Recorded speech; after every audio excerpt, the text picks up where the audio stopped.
Hello everyone, my name is Animesh Gupta and today I'm going to give a demonstration of our Capstone project titled Design a Framework for an Intelligent Video Surveillance System. And here are the details of the team members and also the project mentor which were involved in the creation of this project. Okay, so coming to the basics of this project, the primary question is why do we need an intelligent video surveillance system? And to answer that question, I'd like to say that the traditional method of video surveillance involves a security guard or any other authority who has to monitor whatever is going on in the environment through their CCTV cameras or any other means. And we believe that this is a very redundant process and there is much more improvement that can be done. And so our process or our system involves four basic deliverables, and these deliverables are human fault detection, car crash detection, alert generation, and real time detection. Now our website, as you can see on the screen, this involves four processes, out of which two have been a part of our capstone and two others are the extra work which we have done. So in our capstone project, fault detection and vehicle crash detection were the main deliverables. Also, the very necessary thing to note over here is that the underlying mechanism or the underlying algorithm involved in our project is YOLO. YOLO stands for You Only Look Once. Okay, so before we begin, I'd like to share that for the purpose of this demonstration, the whole program has been hosted on this particular machine. In practice, this whole algorithm will run on any CCTV or any other monitoring device. But for this demonstration, I'll show it on this machine. And here you can see the app.python file, which shows the whole front end and back end of the main website.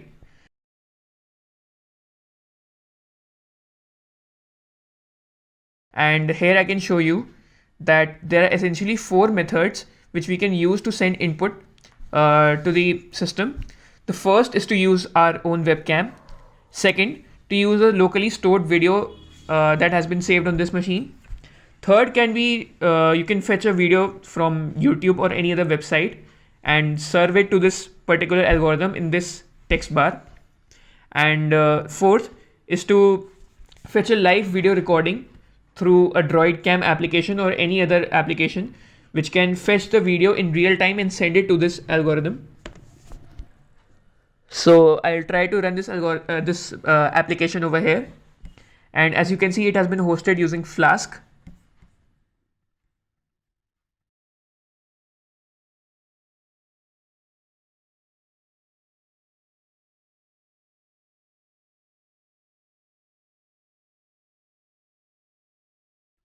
And yes, you can see this is the front end of this whole website.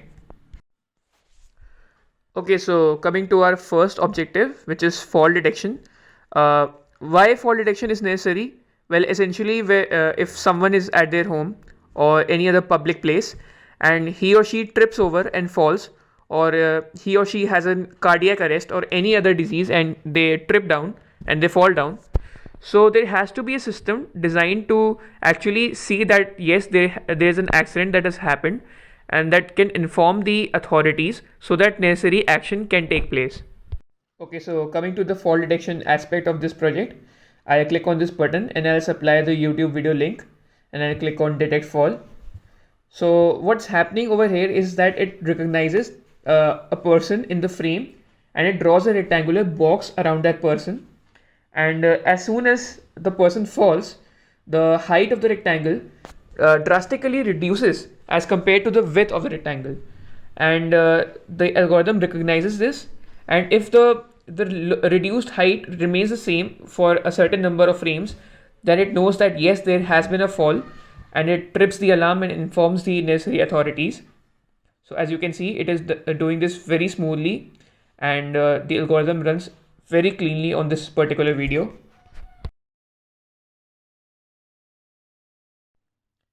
Now the second deliverable, which is vehicle crash detection. This is, I think, the most important aspect of our project because it allows the system to recognize that a car crash has occurred and it may end up saving someone's life, which I think is the biggest deliverable over here. So I'll click on this vehicle crash detection button, and I'm greeted on the screen. I'll write the video and then I'll click on detect crash. Now it's loading. So as you can see, the video has begun, and on the top it shows crash detected or not detected at the same time. So what's happening over here is that it draws boxes around the cars using YOLO, as I explained earlier. And as soon as any two rectangles or any two cars and the rectangles around them intersect, then it recognizes that a crash has occurred and essentially writes that information on the top. So again, you can see the algorithm is running very smoothly, and it is doing all of this in absolute real time. So after an incident or an accident has been recognized, now what needs to be done? So I think an alert needs to be generated informing any senior authorities or any emergency contacts or any emergency number that has been fed into the system, so that they can be made aware of any incident that has occurred and they can take the necessary actions. So coming to the notification generation aspect of this project, I'll run my own video on the fault detection code, and I'll try to show it to you right over here. So as you can see, this is my own body, and as soon as I fall, it draws a rectangle around it and it shows that a fault has been detected. Now a notification will be generated on any emergency contact's phone number or any email account, and you can see a mail has been sent over here, and it also shows my screenshot, my fallen body screenshot over there. Now I'll run a car crash detection code,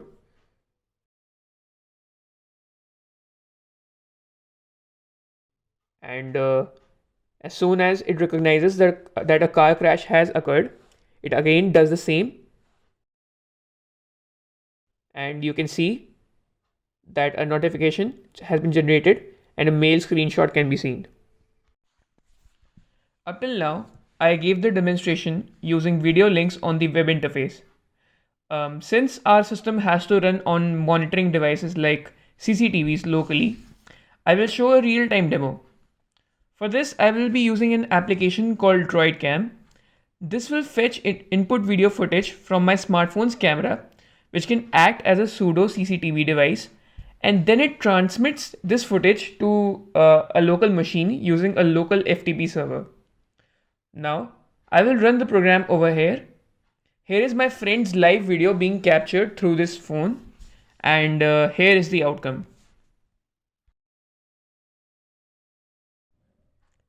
Okay, now coming to the social distancing detection aspect. This was not originally a part of our Capstone project, but due to the augmentation effects of COVID-19, we realized that we could do something for this particular scenario. So I'll show you the demonstration of social distancing detection also. So I'll write the YouTube video link.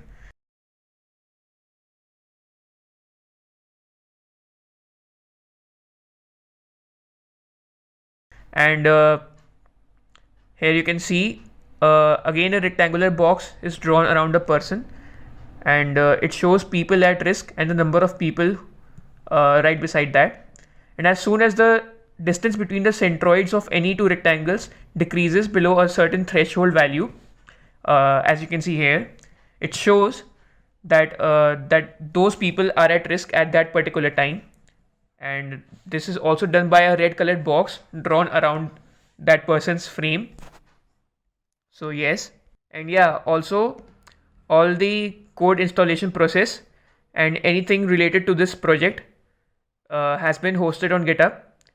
Here you can see this shows the installation time and process involved in the creation of this work, also the future work related to this project.